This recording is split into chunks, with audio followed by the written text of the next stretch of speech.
नमस्कार, मैं हूं गीतिका पांडे और आप देख रहे हैं टुडे हरियाणा। हमारे प्यारे राज्य हरियाणा से जुड़ी हुई खबरों को देखने के लिए हमारे चैनल को जरूर सब्सक्राइब करें। साथ ही आप हरियाणा के किस जिले से चैनल देख रहे हैं हमें कमेंट बॉक्स में कमेंट कर जरूर बताएं। सीबीएसई के तहत होंगे प्रदेश के 124 पीएमश्री स्कूल। सीएम मनोहर 25 अक्टूबर को करेंगे योजना का शुभारंभ। प्रदेश के सरकारी स्कूल्स में पढ़ने विद्यार्थियों को नई व्यवस्था मिलने जा रही है। हरियाणा विद्यालय शिक्षा बोर्ड के विद्यार्थी जल्द ही सीबीएसई के तहत हिंदी और अंग्रेजी दोनों माध्यमों से अध्ययन कर सकेंगे। इसके लिए रोहतक के 4 स्कूल समेत प्रदेश के कुल 124 स्कूल पीएमश्री में तब्दील किए जा रहे हैं। यहाँ विद्यार्थियों को निजी विद्यार्थियों की तर्ज पर सुविधाएं मुहैया कराने का दावा किया गया है। इसके लिए स्कूल्स को सुविधा को बेहतर बनाया जाएगा। इस बार राजकीय कन्या वरिष्ठ माध्यमिक विद्यालय को चुना गया है। प्रदेश के 124 स्कूल में सीबीएसई के तहत पढ़ाई होगी। यही नहीं, यहाँ विद्यार्थियों को निजी स्कूल्स की तर्ज पर सुविधाएं मुहैया कराई जाएंगी। इसमें स्मार्ट क्लास, विद्यार्थियों के बैठने और पढ़ने के लिए बेहतर व्यवस्था, खेल समेत अन्य सुविधाएं शामिल हैं। गृहमंत्री विज का बड़ा एक्शन। पुराने केसेस को न निपटाने पर हरियाणा में पुलिस महकमे में 13 जिलों के 372 इन्वेस्टिगेशन ऑफिसर को सस्पेंड करने के आदेश जारी कर दिए गए। ये आदेश गृह मंत्री अनिल विज ने किए हैं। देश का संभवतः ये पहला मामला होगा जब एक साथ इतनी बड़ी संख्या में आईओ को सस्पेंड करने के आदेश जारी किए गए हैं। इसकी वजह यह है कि इन्होंने 1 साल पुराने केसेस को निपटाया नहीं। स्पष्टीकरण के लिए नोटिस जारी किया गया तो जवाब संतोषजनक नहीं मिला। इसलिए सोमवार को गृह मंत्री अनिल विज ने इन्हें सस्पेंड करने के आदेश जारी किए। आईओ में हेड कांस्टेबल से लेकर इंस्पेक्टर तक शामिल हैं। सबसे ज्यादा 80 आईओ गुड़गांव तो सिरसा में 66 और यमुनानगर के 57 आईओ सस्पेंड होंगे। मुख्यमंत्री मेरी माटी मेरा देश में शामिल होंगे। हरियाणा के मुख्यमंत्री मनोहर लाल आजादी का अमृत महोत्सव के तहत राज्य स्तरीय मेरी माटी मेरा देश कार्यक्रम में मुख्य अतिथि होंगे। ये कार्यक्रम 25 अक्टूबर को रोहतक में होने वाला है। प्रवक्ता ने बताया कि कार्यक्रम स्थल पर मुख्य मंच के पीछे एक समर्पित अमृत वाटिका तैयार की गई। कार्यक्रम के दौरान मुख्यमंत्री मनोहर लाल राज्य भर के प्रत्येक ब्लॉक और शहरी स्थानीय निकाय से एकत्र की गई मिट्टी का उपयोग करके इस उद्यान में पौधे लगाएंगे। बल्लभगढ़ को मिली 2.25 करोड़ रुपए के विकास कार्यों की सौगात। हरियाणा के परिवहन मंत्री मूलचंद शर्मा ने बल्लभगढ़ विधानसभा क्षेत्र में सेक्टर 2 के निवासियों को 2.25 करोड़ रुपए की धनराशि की लागत से आरएमसी से बनने वाली सड़कों की सौगात दी। ये सड़कें हरियाणा शहरी विकास प्राधिकरण के द्वारा बनाई जाएंगी। उन्होंने अपने संबोधन में कहा कि बल्लभगढ़ विधानसभा क्षेत्र में विकास कार्यों को लेकर कोई कमी नहीं छोड़ी जाएगी।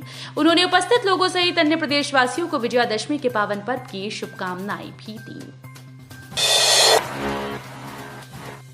नागरिक अस्पताल में 20 करोड़ में बनेगा 50 बेड का क्रिटिकल केयर ब्लॉक। मरीजों को मिलेंगी ये खास सुविधाएं।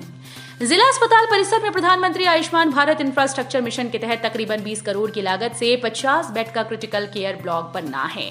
पीडब्ल्यूडी की ओर से भूमि की पैमाइश कर रिपोर्ट स्वास्थ्य विभाग के उच्च अधिकारियों को भेज दी गई।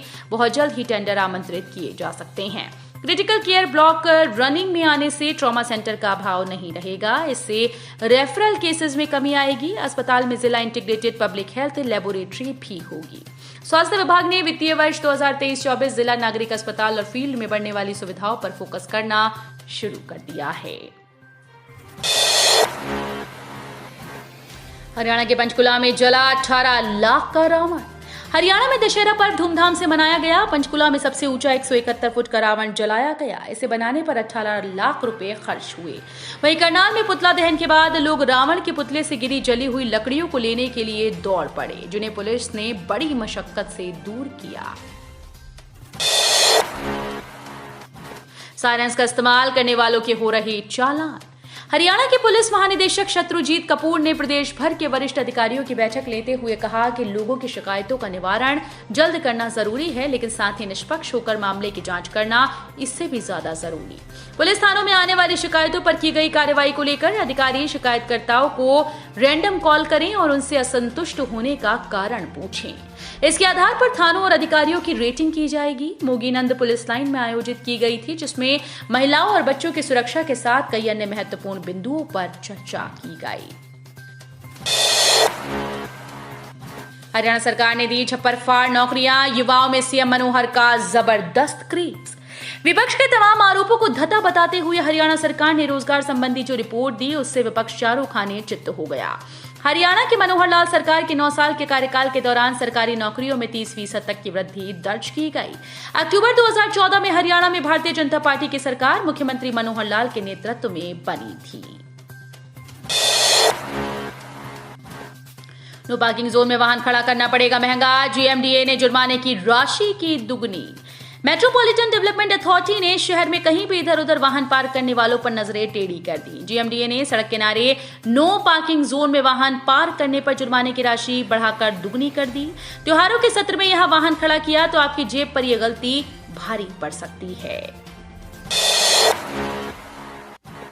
देश के सबसे ज्यादा प्रदूषित 27 शहरों में हरियाणा के 9 शहर शामिल, करनाल सबसे प्रदूषित। देश में त्योहारी सीजन शुरू हो गया है। दशहरे का त्योहार पूरे देश में धूमधाम से मनाया जा रहा है और इसके बाद अगले महीने दीपावली का त्योहार है। ऐसे में इन त्योहारों से पहले ही देश की हवा खराब होने लगी। हवा की रफ्तार कम पड़ी तो प्रदूषण का स्तर बढ़ गया। देश के 27 शहरों में वायु गुणवत्ता सूचकांक 200 माइक्रोग्राम प्रति घन मीटर से ऊपर दर्ज किया गया। परीक्षा देने से पहले आधार व एडमिट कार्ड पर बदला फोटो, पेपर देने के बाद मिलने थे लाखों। सीईटी ग्रुप डी में दूसरे के स्थान पर परीक्षा देने वाले आरोपी शातिर हैं। परीक्षा देने से पहले पकड़े न जाएं, इसके लिए आधार कार्ड और एडमिट कार्ड पर लगी फोटो को बड़ी सफाई से हटाकर खुद की फोटो लगाई। परीक्षा देने में कामयाब भी हुए, लेकिन सरकार द्वारा इजाद की गई नई तकनीक में फंस गए। पुलिस ने रविवार को पकड़े गए फतेहाबाद के फुला निवासी संदीप और जींद के दनोदा निवासी देवी प्रसन्न को अदालत में पेश कर 2 दिन की रिमांड पर लिया। जाने ट्यूबवेल कनेक्शन का लोड बढ़वाने की आखिरी तारीख, कितने रुपए व ये दस्तावेज करने होंगे जमा। बिजली निगम की तरफ से स्वैच्छिक लोड योजना जारी है। इसके तहत किसान ट्यूबवेल कनेक्शन का लोड बढ़वाने के लिए 31 अक्टूबर तक आवेदन कर सकते हैं। जुलाई से अब तक जींद सर्कल के 6521 किसानों ने योजना का लाभ उठाया। त्योहारी सीजन में शुरू हुआ सिलेंडर से गैस निकालने का खेल, पुलिस ने नोजल के साथ एक किया गिरफ्तार। एक और त्योहारी सीजन शुरू हो गया तो दूसरी ओर घरों में सप्लाई होने वाले गैस सिलेंडर से गैस निकालकर बेचने का खेल भी शुरू हो चुका है। अंबाला कैंट थाना पुलिस ने इसी खेल का भांडाफोड़ करते हुए आरोपित दीपक यादव निवासी ग्वाल मंडी को 6 गैस सिलेंडर समेत पकड़ा है। त्योहारी सीजन में साइबर धोखाधड़ी फ्रॉड से बचने के लिए सतर्क रहें, नंबर पर दें सूचना। सरकार द्वारा 31 अक्टूबर तक राष्ट्रीय साइबर सुरक्षा सप्ताह मनाया जा रहा है, जिसके मद्देनजर जिला प्रशासन द्वारा लोगों को साइबर धोखाधड़ी व साइबर फ्रॉड से बचने के लिए विभिन्न माध्यमों से जागरूक व सचेत किया जा रहा है। पलवल में ट्रक की टक्कर से व्यापारी की मौत। हरियाणा के पलवल में मंगलवार सैर करने निकले व्यापारी को नेशनल हाईवे पर ट्रक ने टक्कर मार दी। टक्कर लगने के बाद व्यापारी की मौके पर मौत हो गई। पुलिस ने मृतक के पुत्र की शिकायत पर ट्रक के अज्ञात चालक के खिलाफ केस दर्ज कर तलाश शुरू कर दी है। तो ये थी हरियाणा राज्य से जुड़ी हुई आज की कुछ खास और अहम खबरें। इसी तरह की लेटेस्ट अपडेट देखने के लिए टुडे हरियाणा को जरूर सब्सक्राइब करें।